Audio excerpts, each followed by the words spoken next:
사진으로 살펴보는 한 주간의 주요 뉴스, 클릭베스트컷 김나연입니다. 설 연휴가 금방 지나갔습니다. 이번 설은 설 당일이 뒤쪽에 있다 보니까 닷새간의 연휴였는데도 짧게 느껴졌다는 반응이 많았습니다. 혹시 명절 증후군 남아있다면 저희 클릭베스트컷과 함께 털어내셨으면 좋겠습니다. 자, 과연 오늘은 어떤 사진들을 만나볼 수 있을까요? 사회부 김종성 기자와 함께 살펴보도록 하겠습니다. 김 기자 어서 오세요. 네, 안녕하세요.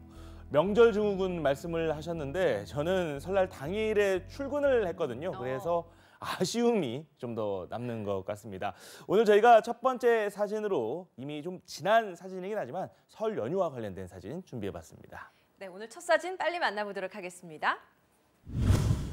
네, 설 하면 또 이렇게 차례죠. 네. 근데 이 사진은 좀 차례를 지내는 장소가 독특한 것 같아요. 장소가 어딘가요? 네, 저도 이곳에 예전에 한번 취재를 나간 적이 있었거든요. 이 사진은 설날인 지난 5일 경기도 파주시 임진각에서 촬영을 했습니다. 한 실향민 가족이 북녘을 향해 절을 올리고 있는 모습을 담았습니다. 통일로의 최북단에 위치하며 민간인이 출입할 수 있는 북쪽 한계선인 임진각.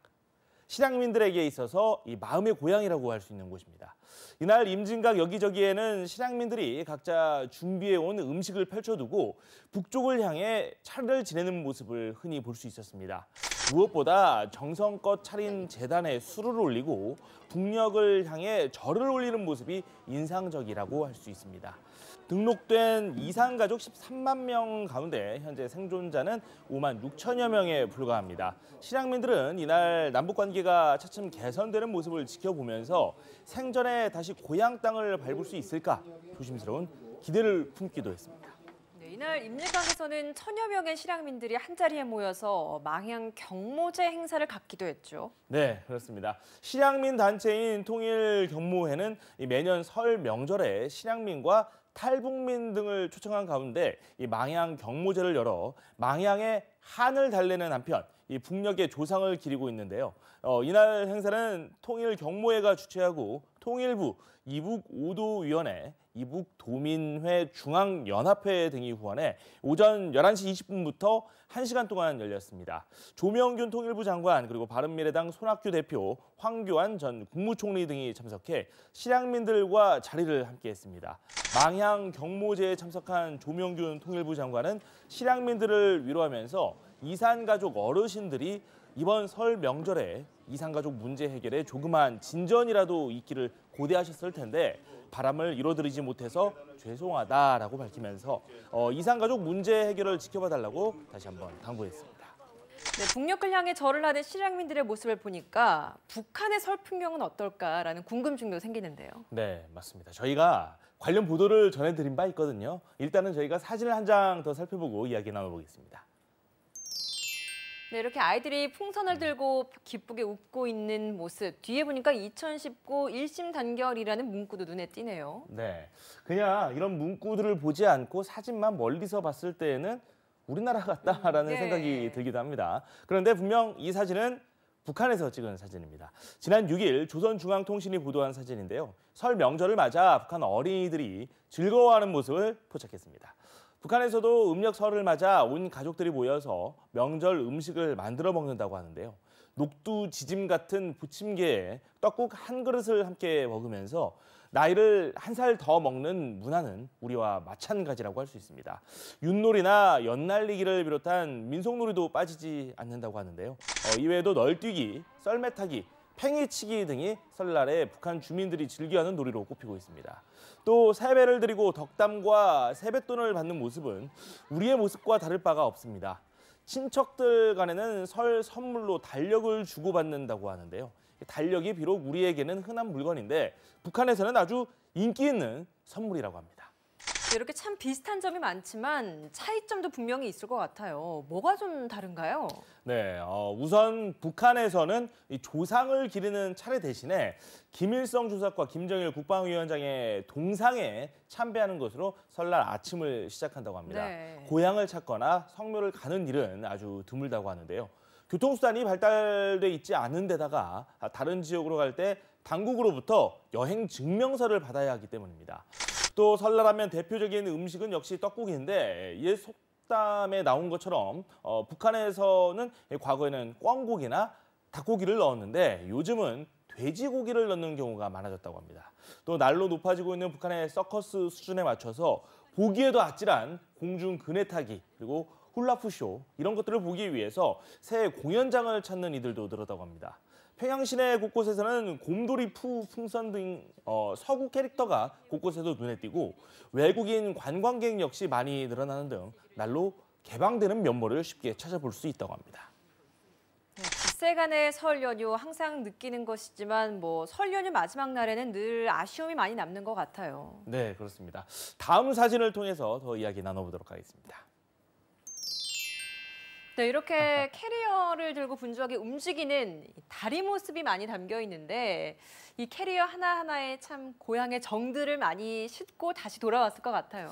네, 그렇습니다. 이 사진은 연휴 마지막 날이죠. 지난 6일 오전 서울역에서 촬영을 했습니다. 고향 방문을 마친 귀경객들이 대합실을 나서고 있는 모습인데요. 이날 서울역과 용산역 등 기차역 그리고 서울 고속버스 터미널, 남부터미널 등에서는 두 손에 고향 집에서 가져온 짐꾸러미를 들고 이 상경하는 시민들로 북적이는 모습을 볼 수 있었습니다. 이날 많은 시민들은 설 연휴가 너무 빨리 지나가서 마음이 심란하다 이런 이야기를 하기도 했고요. 진심으로 오늘 하루가 끝나지 않았으면 좋겠다 이런 이야기까지 하면서 아쉬움을 토로하기도 했습니다. 주로 가족 단위 승객들이 눈에 띄었는데 고향에 대한 여운을 뒤로한 채 일상으로 돌아갈 채비를 하면서 쉽게 떨어지지 않은 발걸음을 재촉하는 모습도 안타까움을 자아냈습니다. 네, 설 연휴 마지막 날에 귀경 차량 몰리면서 고속도로는 하루 종일 막히는 모습도 많이 볼 수 있었어요. 그렇습니다. 매년 명절 때마다 볼 수 있는 풍경인데요. 연휴 마지막 날인 6일 오후 막바지 귀경 차량이 몰리면서 이 전국 고속도로가 몸살을 앓았습니다. 귀경길 정체는 오후 4시부터 5시 사이에 절정에 이르기도 했는데요. 오후 2시를 기준으로 승용차로 전국 요금소를 출발해 이 서울 요금소까지 걸린 시간은 이 부산에서 6시간 20분, 울산과 목포는 6시간 10분 정도 걸렸다고 하고요. 광주는 5시간 40분, 대구가 5시간 30분 정도 걸렸습니다. 경부고속도로는 서울 방향 총 11.3km 구간, 이 서해안고속도로는 총 26.9km 구간, 천안 논산 고속도로는 총 26.1km 구간에서 차들이 시속 40km 미만으로 서행을 하는 모습을 보였습니다. 도로공사는 이날 전국에서 차량 488만 대가 고속도로를 이용할 것으로 예상했는데 지방에서 수도권으로 진입하는 차량이 57만 대, 이 수도권에서 지방으로 빠져나가는 차량은 37만 대로 집계했습니다. 서울지방경찰청 도시고속순찰대는 설 연휴를 맞아 순찰차 넉 대와 경찰 오토바이 10대를 투입해서 귀성 귀경길 얌체 운전을 단속했는데요. 순찰대가 적발한 버스 전용차로 위반 차량은 무려 240여 대에 달했다고 합니다. 그럼 다음 주제 살펴보도록 하겠습니다. 네, 트럼프 대통령이 또 이번 주에 시정연설을 했습니다. 네. 화두는 화합이었는데 긴 시간 내내 자신의 치적을 자랑하는데 방점이 찍혔다라는 예. 해석들 많이 나오더라고요. 맞습니다. 표정만 봐도 그런 게 느껴지고 트레이드마크 손바닥 이렇게 네. 들고 있는 모습이 참 인상적입니다. 이 사진은 지난 5일 워싱턴 DC 연방의회 의사당에서 촬영을 했습니다. 낸시 펠로시 하원 의장 그리고 마이크 펜스 부통령이 뒤에서 이렇게 지켜보는 가운데 도널드 트럼프 미국 대통령이 상하원 합동 신년 국정연설을 하고 있습니다. 트럼프 대통령은 이날 민주당 소속 낸시 펠로시 하원 의장 등의 기립박수를 받으면서 연단에 등장했습니다. 공화당과 민주당은 긴급한 국가적 위기에 맞서기 위해 힘을 합쳐야 한다면서 불법 이민 문제와 미국과 멕시코 간 국경 장벽 건설 필요성을 거듭 촉구했습니다. 미국의 남쪽 국경에 제대로 된 강철 장벽을 반드시 건설하겠다라고 거듭 주장하면서 불법 이민자에 대한 관용은 연민이 아니다라고 이야기를 했습니다. 이 불법 이민에 대해서는 더 이상 관용을 베풀지 않겠다는 뜻을 다시 한번 내비치기도 했습니다. 네, 도널드 트럼프 미국 대통령, 북한 김정은 국무위원장과 2차 정상회담을 오는 27일부터 28일까지 이틀 동안 베트남에서 진행하겠다라는 입장도 여기서 밝혔죠. 네, 그렇습니다. 설날 당일 이후에 정말 바빴습니다. 네. 이와 관련된 내용이 나왔기 때문이죠. 이 두 번째 만남이 성사가 된다면 지난해 6월 12일 싱가포르에서 제1차 정상회담을 한 이후에 260일 만입니다. 트럼프 대통령은 국정연설을 통해서 김정은과의 관계는 좋다. 이런 이야기를 했습니다. 또 김 위원장과 오는 27일과 28일 양일간 베트남에서 다시 만날 것이라고 재차 강조했습니다. 2차 정상회담 개최지로 선정된 베트남, 1차 때 싱가포르와 마찬가지로 북미 양국과 우호적 관계를 유지하는 중립적인 위치라는 점에서 일찌감치 최우선 후보지로 꼽혔습니다. 김 위원장의 전용기 참매 1호의 이동 거리는 물론 숙박과 언론 취재 여건 등 인프라가 두루 고려된 것으로 보입니다. 또 북한과 미국이 1박 2일 정상회담에 합의한 것은 양측 모두 협상 의지가 그만큼 높다는 뜻으로 해석할 수 있는데요. 2차 정상회담은 이 북한 비핵화와 북미 관계 정상화 그리고 한반도 평화체제 구축의 구체적 로드맵을 그려내야 하는 무거운 과제를 안고 있습니다. 북미 모두 이번에는 양 정상이 오랜 기간 밀도 높은 소통을 해야 할 필요성에 공감할 것이라는 관측이 나오고 있습니다. 또 이틀이라는 시간이 주어지기 때문에 두 정상은 비핵화 상응 조치와 북미 관계의 미래 등에 대해서 훨씬 허심탄회하고 깊이 있는 대화를 나눌 것이라는 전망이 나옵니다. 북미 정상회담의 성공을 위해서 우리 정부의 중재자, 촉진자 역할이 다시 한번 중요해졌습니다. 2차 북미 정상회담의 성공과 함께 더 나아가 김 위원장의 서울 답방으로까지 이어질 수 있기를 기대해 봅니다. 그럼 다음 주제 살펴보도록 하겠습니다. 네, 굉장히 비통한 표정을 짓고 있는 한 장의 사진입니다. 고 김용균 씨의 어머니죠? 네, 그렇습니다. 저도 이날 당일 관련 기사를 직접 작성을 하기도 했는데요. 상당히 안타까움을 많이 자아내는 모습이기도 했습니다. 이 사진 설명을 좀 드리자면 지난 5일 오후 서울 광화문광장에서 촬영을 한 사진이다라고 말씀드릴 수 있습니다. 시민대 측이 입장 발표 기자회견에서 고 김용균 씨의 어머니가 발언을 마친 뒤 눈물을 흘리고 있습니다. 이 사고 이후 작업 현장 안전을 강화하는 이른바 김용균법이 국회를 통과하기는 했는데 김 씨의 어머니는 빈소까지 태안에서 서울로 옮기면서 더 확실한 대책을 눈물로 호소해왔습니다. 더불어민주당과 정부는 고 김용균 씨 사망 사고의 구조적 원인을 조사하기 위해서 석탄발전소 특별노동안전조사위원회를 구성해 운영하기로 했습니다. 조사위는 오는 6월 30일까지 조사 결과를 제시할 계획임을 밝히면서 향후 공공기관 작업장 내에서 발생하는 중대재해사고는 원하청을 불문하고 해당 기관장에게 엄중하게 책임을 묻기로 했다는 내용도 추가했습니다. 그리고 해당 사고가 발생한 연료, 환경설비 운전 분야를 공공기관에 정규직으로 전환하는 작업을 조속하게 매듭 짓겠다라는 방침도 밝혔죠. 네, 그렇습니다. 분명 변화가 있었습니다. 5개 발전사의 정규직 전환 대상 업무를 통합한 하나의 공공기관을 만들고 해당 업무 근로자를 직접 고용하는 방식인데요. 이 정규직 전환 방식과 임금 산정, 근로조건 등 구체적 사항은 5개 발전사의 노동자, 사용자, 전문가 통합 협의체를 통해 논의할 예정입니다. 이를 통해 위험을 최소화하면서 전문성을 강화하는 방안과 근로자의 처우, 정규직화 여부 등 고용 안전성을 근본적으로 개선하는 방안이 마련될 수 있을 것이라는 기대가 나옵니다. 시민대책위는 진상규명과 재발방지 대책 마련을 위해서 끝까지 노력하겠다는 입장을 밝히기도 했습니다. 네, 이렇게 김용균 씨 사망 사고 후속 대책에 대한 합의가 잘 이뤄지면서 기다리던 장례식도 이제 치러지게 됐었죠. 네, 그렇습니다. 저희가 다음 사진을 한 장 더 준비해봤습니다. 함께 보시죠. 네, 이렇게 빈소가 마련된 곳에서 절을 하기 위해서 방문한 모습입니다. 네. 정말 기다리던 그런 모습인 것 같아요.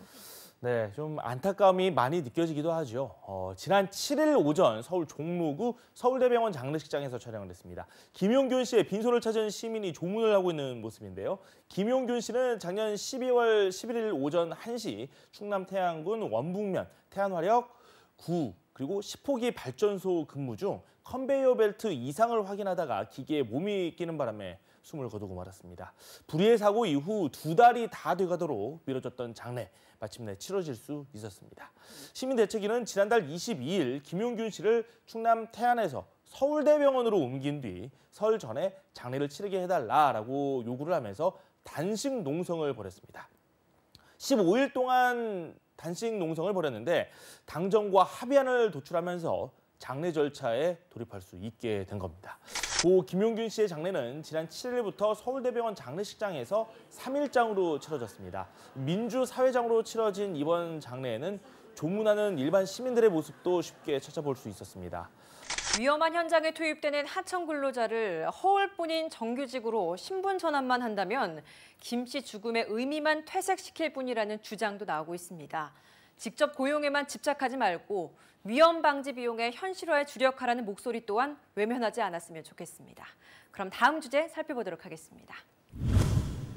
네, 이렇게 택시에 탑승하고 있는 사람들의 모습을 담은 것 같은데 택시하면 떠오르는 거 또 조만간 택시 요금 오르잖아요. 네, 아무래도 주머니 걱정을 해야 하는 일반 시민분들께서 큰 관심을 보일 수밖에 없는 그런 사안입니다. 지난 6일 오후 서울역에서 촬영을 했는데요. 줄지어 대기 중인 택시에 승차를 하고 있는 승객들의 모습입니다. 택시 요금 인상은 서민들에게 반갑지 않은 소식이라고 할 수 있습니다. 기본 요금이 3,000원에서 3,800원으로 그리고 심야 기본 요금은 3,600원에서 4,600원으로 각각 인상되고 모범 택시의 경우 기본 요금이 5,000원에서 6,500원으로 오르는데요. 이 서울 택시 요금 인상은 2013년 10월 이후 처음입니다. 서울 택시 요금이 오랫동안 동결됐던 점을 고려하면 이번 인상은 불가피한 측면이 있다고 봐야 할 텐데 이 경기 부진으로 고용 사정이 좋지 않고 소득도 충분하지 않은 상황에서 택시 요금 인상은 가계에 부담이 될 수 있기 때문에 인상 소식이 발표되자 서민들의 걱정이 이만저만 아니었습니다. 더욱이 택시 요금 인상은 시내버스와 지하철 등 다른 대중교통수단의 요금 인상으로 이어질 수 있다는 점에서 우려의 목소리가 나오고 있습니다. 네, 일부 시민들은 서울 택시 요금 인상에 불만을 터뜨리고 있다고 해요. 네, 그렇습니다. 이런 승객들의 불만을 해소하려면 무엇보다 택시 서비스 개선을 해야 할 텐데 택시를 타보면 택시 안이 불결한 경우도 간혹 가다가 있고 운전자가 친절하게 인사를 하는 사례 역시 드물다라고 말씀하신 분들이 있었습니다. 또 신호를 무시하고 과속을 하는 등 난폭 운전을 하는 택시 기사들도 있다고 하는데 특히 택시 운전자가 고령일 경우에는 승객이 바짝 긴장을 하는 경우도 많다. 이렇게 좀 지적을 하시는 분들도 있었습니다. 물론 서울 개인 택시 조합은 승차 거부 근절, 부당요금 징수 근절, 심야 승차난 해소, 고령 운전자 안전운전 대책 등을 담은 서비스 개선 실행 계획안을 마련했다고 합니다. 무엇보다도 택시 운전자 모두가 서비스 마인드를 갖고 적극적으로 이를 실천하는 것이 중요할 것 같습니다. 네, 택시 요금 인상을 시작으로 버스와 지하철 등 대중교통 요금도 줄줄이 오를 것으로 보이는데요. 서울시는 경기도 인천시와 함께 시내버스 기본 요금을 약 200원에서 300원까지 올리는 방안을 논의 중이라고 합니다. 그럼 오늘의 마지막 주제 살펴보도록 하겠습니다. 네, 이렇게 입춘대길이라고 쓰여 있는 걸 보니까 네. 또 한복 입는 모습 보니까 이제 정말 봄이 왔다라는 느낌도 물씬 드네요. 생각을 해보니까 입춘이 지났어요, 지금 네. 상황이. 이 사진은 입춘을 맞은 지난 4일 남산 한옥마을에서 촬영을 했습니다. 입춘첩을 붙인 가족이 대문을 열고 있는 모습입니다. 입춘은 24절기 중 첫 번째 절기로 음력으로 정월의 절기이고 양력으로는 2월 4일입니다. 예부터 입춘이 되면 좋은 일, 묵은의 애구는 멀리 보내고 새로운 봄을 맞이하며 경사스러운 일이 많기를 바라는 마음으로 집 대문이나 기둥 같은 곳에 입춘대길이나 건양다경과 같은 내용의 입춘첩을 붙이는데요. 새 봄의 첫 문을 여는 입춘인 이날 남산 한옥마을에서는 입춘첩 붙이기 행사가 진행됐습니다. 사전 공모를 통해 선정된 한 가족이 직접 참여를 했는데요. 이 밖에도 풍물놀이 등 다양한 공연과 연 만들기 등 다양한 세시풍속 체험 행사도 함께 열렸습니다. 입춘대길, 건양다경, 일단은 뜻이 뭔지도 좀 짚어주셔야 될 것 같은데요. 예, 알겠습니다. 말씀하셨다시피 입춘문의 대표격은 입춘대길 그리고 건양다경입니다. 이는 봄이 시작되니 크게 길하고 경사스러운 일이 많이 생기기를 기원한다는 뜻입니다. 이때 주목할 점은 입춘대길의 입이 들 입자가 아니라 설 입자를 쓴다는 건데요. 이는 이동의 의미가 담긴 들 입이 아니라 준비된 것을 시작한다는 의미의 설립을 쓰는 것으로 풀이되고 있습니다. 보통 입춘첩은 시간에 맞춰 대문에 사람 인자 모양으로 붙이는 것이 좋다고 합니다. 입춘대길 건양다경의 입춘첩처럼 기해년 새해에는 모든 가정에 맑은 날이 많고 좋은 일과 경사스러운 일이 많이 생기길 기원하겠습니다.